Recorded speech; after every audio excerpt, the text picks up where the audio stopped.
kulanti wanaagsan daawadayaal ku soo dhawaada barnaamijkeennii qubanaha VOA-da oo aan toddobaadkiiba mar idin soo gudbino.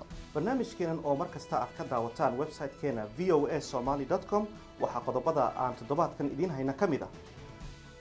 hay-adaha xuquuqda aadanaha ee Human Rights Watch iyo Amnesty International oo sheegay in dad badan oo rayida ay ku dhinteen weerarada ay diyaaradaha droniska ee Mareykanku ay ka geystaan dalalka Pakistan iyo Yemen. dumarka Sacuudiga oo wada olole ay uga soo horjeedaan mamnuucista in dumarku aanay dalkaasi ku dhex wadi karin baabuurta. xaaladda uu ku sugan yahay cisbitaalka guud ee magaalada Beledweyne oo la sheegayo inaysan dawooyin iyo qalab caafimaad oo ku filan u sahaysan. shirkadda Apple oo soo saartay noocyo cusub oo iPad iyo mini iPad ah kuwaasoo ka khafiifsan kana degdegsan kuwii ka horeeyay. qodobadaasi iyo kuwo kale oo xiiso badan ayaa daawadayaal ku daawan doontaan barnaamijkeena toddobaadkan ee qubanaha VOA.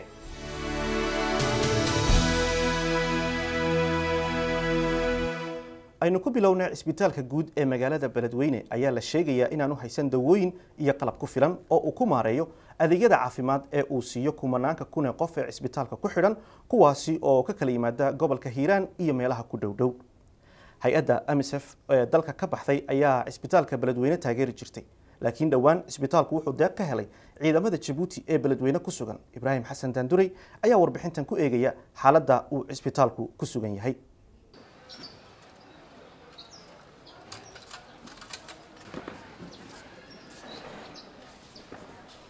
cisbitaalka guud ee magaalada Beledweyne ayaa adeegyo caafimaad waxa ka helay dadweyne tiro badan oo ku nool gobolka Hiiraan iyo bartamaha Soomaaliya iyo waliba bariga Itoobiya.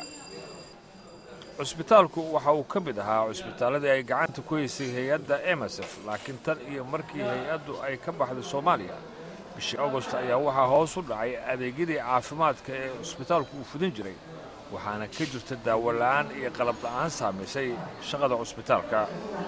دكتور عبدي وابري جدي ومدح واحد عافمات كا هولقلك أمسوم. والله يسبتك واسبت ورت مدورس واسبت الوين وميت كي قبل كمثلي وين. تقول لك استوين لجلسوا حنا نقول ساي ساق متقنا لكن وقف كلا لجرن ويا باهيد متقنا هالكي جرتو. ومال كاستال لقي مانع حتى واحد لقي بين لقي مادو حدود متقنا يتوب بين لقي مادن ودعي كرتاد الله كان. مركا اسبتال أنت أو بحديث ولك هاي واحد جرن كرتا baahida uu qabo mataqaana inay laagtahay wiinanaysa marka sida awgeed baahido mataqaana la dabooli karin ayaan anaku aan mataqaana isku daynay inaan wax ka dhiibno oo wax ka kala qayb galno samafalka iyo hawlaha caafimaadka adeega ay wadaan sida daradeed mataqaana ayaan mataqaana u bixinay dawooyinkan wixii aan haynay oo kala gadisan oo u badan dawooyinka mataqaana laga qaata xididka iyagoo ka jawaabaya caqabadaha adeegyada ay u hayaan bulshada ayaa ciidamada Djibouti oo ka tirsan AMISOM iyo kuwa kale ee Afrikaanka ah ee ku sugan Soomaaliya waxay cisbitaalka kaliya ee ku yaala gobolka ay ugu tabaruceen daawo iyo qalab iyadoo uu soo socdo xilligii roobka. ciidamada Djibouti ayaa waxa ay ku sugnaayeen magaalada Beledweyne tan iyo bishii Juun ee sanadkii 2012 markii ay ku biireen ciidamada nabad ilaalinta ee midowga Afrika si ay dalka Soomaaliya ay gacan uga siiyaan dagaalka uu kala soo horjeedo ururka Al-Shabaab ee xiriirka la leh ururka kale argagixisada ah ee Al-Qaacida. Dr. Ahmed Mohamed Khaliif waa agaasimaha cisbitaalka waxaana uu ka shaqeynayay halkaasi muddo ku siman ugu yaraan 30 sanadood. cisbitaalka hadda motorka ama generatorka biyaha siiya cisbitaalka oo intaasoo bukaanno ay ka faa'iideystaan waxaana siiyey walaalaha hil walaal Djibouti ayaana siiyey marka horeysana waxaana siiyeen daawo oo runtii daawadan ka sii fara badneed oo aad ana isbitaalka markii gaabka jiray oo aan hay'ad ku jirin ay isku soo caawiyeen haddana waxay keeneen haddana intii heli kareen waan ku mahadsan yihiin waana soo dhaweynaynaa haddaan nahay maaragtay maamulka isbitaalka. iyadoo Soomaaliya ay ka baxayso colaadda 10 sanadood ee la soo dhaafaysay oo aysan jirin xarumo caafimaad iyo adeegyo kale ayaa waxa caqabado ay ku yihiin kuwaasi dadaalada dib loogu dhisayo dalkaasi. cisbitaalka Beledweyne ayaa waxa sida badan uu ku tiirsan yahay ururo aan dawli ahayn iyo dad iskood ugu soo tabaruca.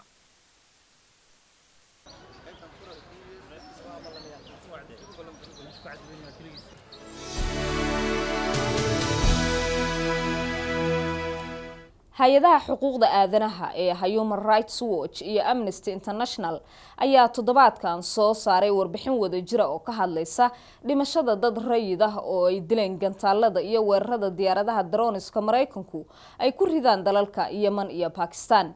hay-adahan ayaa waxa ay ku baaqayaan in baaritaan rasmi ah lagu sameeyo suurtagalnimada in la jabiyay iyo in kale sharciyada xuquuqda aadanaha ee caalamka. wariyaha VOA-da Brian Biden ayaa warbixintan noo soo diyaariyay balse Maxamuud Ibraahim Cali ayaa soo koobaya. hay-adda xuquuqal aadanaha ee Human Rights Watch ayaa baaritaan ay ku sameysay 6 weerar oo diyaaradaha droneska lagu isticmaalay dalka Yemen tan iyo 2009 ay ku ogaatay inay dileen ilaa 57 qof oo rayid ah. Leta Taylor oo ururka u qaabilsan daraasaadka la dagaalanka argagixisada ayaa sheegtay in mararka qaar ay weeraradan ahaayeen kuwa jabiyay qawaaniinta caalamka. laba ka mid ah 6 weerar ee aanu baadhnay ayay caddaatay in Mareykanku si aan kala soocid lahayn inay u dileen shacab, taasi oo jabisay sharciga caalamiga ah. warbixinta ayaa waxay kaloo sheegtay in weerarada ay jabiyeen sharciga uu madaxweyne Obama dejiyay ee ku aadan isticmaalka droneska, kaasoo uu ku sheegay in loo isticmaalo kaliya marka ay caddaato in aan la qaban karin qofka argagixisada geystay, ammaanka Mareykankana uu khatar ku jiro, iyo in weliba la hubsado inaan shacabka wax ka soo gaarin weerarkan. afhayeenka aqalka cad Jay Carney ayaa sheegay in faraq weyn u dhaxeeyo warbixintan cusub iyo qiimeynta ay Mareykanka sameeyeen. marka ay timaado eedeynta ah in Mareykanka uu ku dhaqmay wax ka baxsan sharciga caalamiga ayaa ah mid aan si toos ah uga soo horjeedno. maamulkeena waxa uu ku celceliyay inaan ula dagaalano argagixisada si waafaqsan sharciga caalamiga. hay-adda Amnesty International ayaa iyadana baaritaan ay ku sameysay 9 weerar oo dayuuradaha droneska lagu isticmaalay Pakistan ay 4 ka mid ah ku dhinteen in ka badan 30 qof oo rayid ah. warbixin ay goordhow soo saartay qaramada midoobay ayaa sheegtay in qiyaas ahaan 400 oo qof oo rayid ah ay ku dhinteen weerarada droneska 10kii sano ee la soo dhaafay. weerarada droneska ayaa badanaa ka dhaca meelo baadiye ah, taasna waxay adkeynaysaa in la ogaado khasaaraha saxda ah, halka dowladda Mareykanka aanay badanaa aqbalin doorkeeda weeraradan. Nawrin Shah oo ka howlgasha Amnesty International ayaa ku baaqday in baaritaan buuxa lagu sameeyo weerarada droneska ee dhacay. waxaan rabaa in madaxweyne Obama uu si toos ah u caddeeyo dadka Mareykanku ay dilayaan, ma aha kaliya inuu ballan qaado wada xisaabtan amaba uu sheego inay wax waliba si sax ah u socdaan. waxa laga rabaa inuu sheego dadka la dilay inta ay dhan yihiin iyo sharciga caddaynaya dilalkan. ururadan ayaa ku baaqay in aqalka Koongareeska uu kordhiyo la socodka hay-adda CIA-da iyo wasaaradda difaaca, iyo weliba in magdhow la siiyo dadka waxyeelada ay ka soo gaartay weerarada droneska. dumarka boqortooyada Sacuudi Arabiya ayaa rajaynaya inay is hortaagaan joojinta iyo mamnuucidda la mamnuucay in dumarku ay baabuur wadaan. kooxo u dooda xuquuqda dumarka ayaa bilaabay olole ka dhan ah mamnuucistaas, waxayna dumarka ku boorinayaan inay baabuurta wadaan 26 bishan iyagoo muujinaya diidmacad oo ay ku diidan yihiin mamnuucista baabuur wadida dumarka. Sahre Ciidla Nuur ayaa warbixintan inoo haysa. Casiis Ali Yuusuf waxay qorsheynaysaa sidii ay u sameyn lahayd tallaabo ay kaga gudubto walaaca ka haysta mas'uuliyiinta dalka Sacuudi Arabiya oo la xidhiidha inay wadato baabuurkeeda. inkastoo aanu jirin sharci rasmi ahaan u xanibaya dalka Sacuudiga inay dumarku baabuurta kaxeeyaan, haddana muwaadiniinta dalkaasi waa inay qaataan liisanka baabuurta lagu wado oo gudaha dalka laga bixiyo, kaasi oo aan dumarka la siinin, sidaasina ay wadistoodu ku noqonayso sharci darro. Casiis Ali Yuusuf waxay haysataa liisanka wadista oo ay ka qaadatay dalka Mareykanka, waxaanay magaalada Riyaad baabuur ku dhex wadatay ilaa 2011 iyadoo markii dambena ay booliisku ka joojiyeen. haatan waxay qayb ka tahay koox u istaagtay inay u ololeeyaan sidii ay dumarka Sacuudigu gawaadhidooda u kaxaysan lahaayeen. koox kale ayaa iyaguna bilaabay olole lagaga soo horjeedo xayiraadda haweenka Sacuudiga ka haysata inay wadayaal noqdaan, iyagoo dumarkana ku dhiiri gelinaya inay baabuurta kaxeeyaan maalinta ay taariikhdu tahay 26 Oktoobar, sida ay ku daabaceen website-ka ay leeyihiin oo lagu qoray maalinta wadista baabuurta oo loo asteeyay 26 Oktoobar. waxaanay kooxdan ololaha ku jirtaa sheegeen inay heleen 8,700 oo qof oo saxeexay bayaan ay baahiyeen 21 Sebtembar. Casiise Yuusuf waxay ku doodaysaa inay xaq u leedahay oo ay go'aansatay inay gaadhigeeda wadato. fariinta uu gudbinayo ololahani waa in loo caddeeyo madaxda ay taladu ka go'day iyo bulshadaba in dumarku ay baabuurtooda kaxaysan karaan. wax kale ma jiraan, lamana samaynayo wax buuqa iyo wax mudaharaada toona. waxaa jira ugu yaraan 2 olole oo kan la mid ah oo la sameeyey 2 sannadood ee lasoo dhaafay, balse aan lagu guulaysan inay haweenku wax isbeddela ku helaan, iyadoo weliba ay mas-uuliyiintu xabsiga dhigeen dhowr dumara lagana saxeexay inaanay baabuur dambe wadi doonin. dumar badan oo dalkaasi ku nool ayay baabuurta u kaxeeyaan wadayaal rag ah oo ajaaniib ah amaba soo galootiya, taasi oo ay dadka qaar ku tilmaamaan inay tahay arrin aan wanaagsanayn. mid ka mid a ragga Sacuudiga ee wadayaasha ah ayaa yidhi ضد صراحة لأن anigu runtii waan ka soo horjeedaa dumarka gawaarida wada. ma garanayo si ay ula tacaali doonaan haddii taayir ama shaag uu ka fadhiisto. maxay samayn doontaa? hase ahaatee Ibraahim al-Rashiid ayaa isagu qaba fikirkaasi ka duwan. مع قيادة المرأة على السيارة وأعتقد أنه أيضا القوانين anigu waxaan raacay dumar baabuur wada waxaanan filayaa waxaa jira shuruuc ogolaanaysa ilaalinta haweenka, sidaasi darteed ma jiraan wax dhibaato ah oo dhacaya insha allah. Mansuur al-Shamaari ayaa isaguna aaminsan in dumarku ay gawaarida kaxayn karaan. anigu waxaan ku dhiirigelin lahaa dumarka inay baabuurta wadaan, maxaa yeelay dumarka waa hooyooyin, waa walaalo, waa xaasas, waa kuwa aynu jecelnahay. sidoo kale waa dhakhtarro, waxayna ka shaqeeyaan qaarkood bangiyada, haatan waxay ka shaqeeyaan meel kasta. Sheekh Cabdilatiif al-Sheekh oo ah madaxa booliska anshaxa ayaa wakaaladda wararka ee Reuters u sheegay inaanu jirin sharci qoran oo ku yaala qawaaniinta shareecada oo dumarka ka mamnuucaya inay gawaarida kaxeeyaan. hase ahaatee waxa uu sheegay inaanu isagu dejinin qawaaniinta Sacuudiga. waxaanu sidoo kale dafiray warar ay baahiyeen warbaahinta guduhu oo sheegaya inuu isagu dhowaanta qaabayn ku sameeyey oo booliska anshaxu ay dumarka ka mamnuuceen wadista gawaarida. rabshadaha ka taagan dalka Masar ayaa dhawaanahanba ka sii darayay, iyadoo ay kordheen weerarada loo geysanayo ciidamada amniga ah. in ka badan 50 qof ayaa ku dhimatay qalalaaso u dhaxeeya dadka ka soo horjeeda dawladda iyo ciidamada booliiska. dadka qaarkood ayaa waxa ay qalalaasahani u arkaan inay yihiin kuwa ay dadku uga gododsan yihiin xeeladaha aadka u culculus ee ay isticmaalayaan ciidamada ammaanka ee dalka Masar oo iyagu xukunka ka tuuray madaxweynihii hore ee dalkaasi Maxamed Mursi. Elizabeth Arot ayaa warkan ka soo dirtay Qaahira, waxaase soo koobaya wariyahayaga Cabdullaahi Nuur Maxamed Colombo. rabshadaha ka dhaca dalka Masar ayaa isa soo taraya iyadoo weerar la beegsanaya ciidamada, laakiin dad badan ayaa qaba in arrintani horseedi doonto inuu sii daba dheeraado xukunka militariga sida uu qabo Imaashin oo ka tirsan jaamacadda Mareykanka ee Qaahira. cadaadisku maaha wax shaqaynaya, laakiin waa faanka awoodda.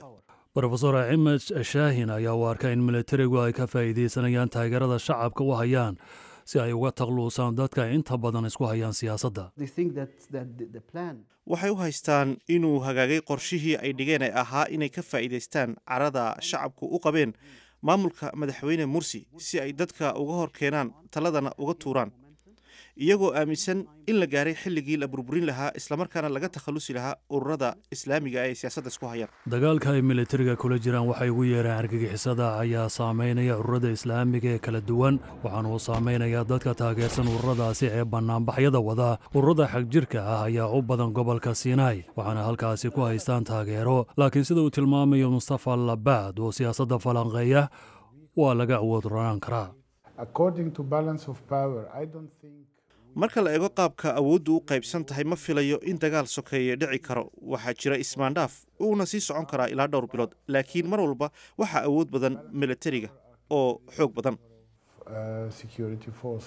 dhaqanka bannaanbaxa ayaa noqday mid ku biiray nolosha dadka reer Masar tan iyo kacdoonkii 2011.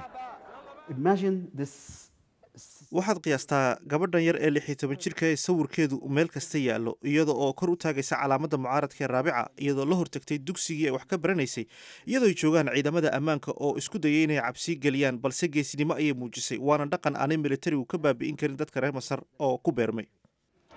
laakiin bulshada badankeeda ayaa taageero u haya militariga, laakiin waxay su'aalo badan ka taagan yihiin inta ay taageeradan sii socon karto.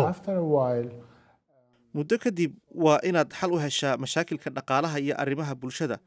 dadkuna ma kala jecla haddaad militari tahay iyo haddaad rayid tahay. marba haddii aad awoodda haysid xal ayaa laga rabaa oo lagaa sugayaa. dalka masar ayaa tan iyo wixii ka dambeeyey kacdoonkii talada looga tuuray madaxweyne mubaarak 2011 waxaa muuqata inaanay xal ahayn in la sii wado caburinta bannaanbaxayaasha isbeddel doonka ah.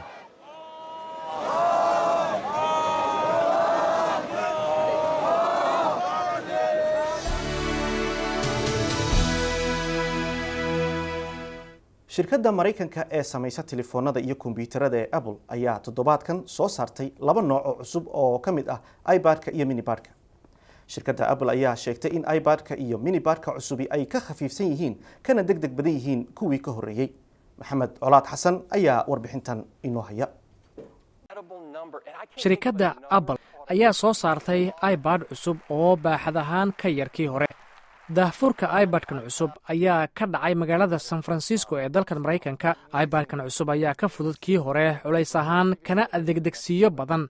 iPad-kan cusub oo loogu magacdaray iPad Air ayaa leh isla xajmiga muraayadda ee uu lahaa kii ka horreeyey oo ahaa 9.7 inji, laakiin waxaa la dhimay baaxadda dhinacyada iPad-ka oo la khafiifiyey, wuxuuna 20% ka khafiifsan yahay kii hore.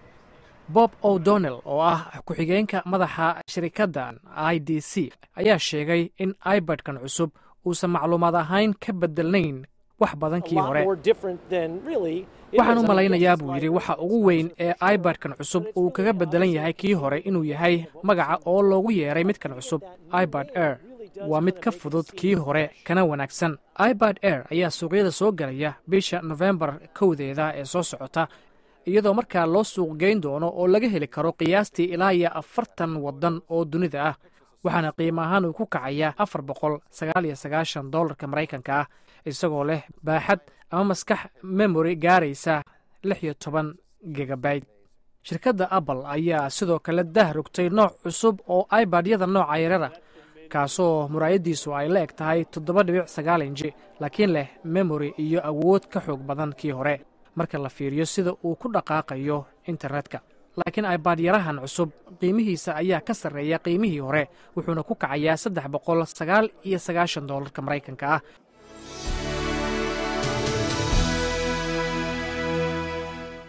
daawadayaal intaasi waxaa noogu eg barnaamijkeena qubanaha VOA-da ee toddobaadkan. tani kulanti dambe daawadayaal toddobaadka dambe waxaanu idinkaga tegaynaa sidaas iyo nabadgelyo. fadlan wixii fariina ee la xidhiidha barnaamijkan waxaad noogu soo hagaajin kartaan ciwaankeena internetka amaba se emailkeena oo ah somali@voanews.com.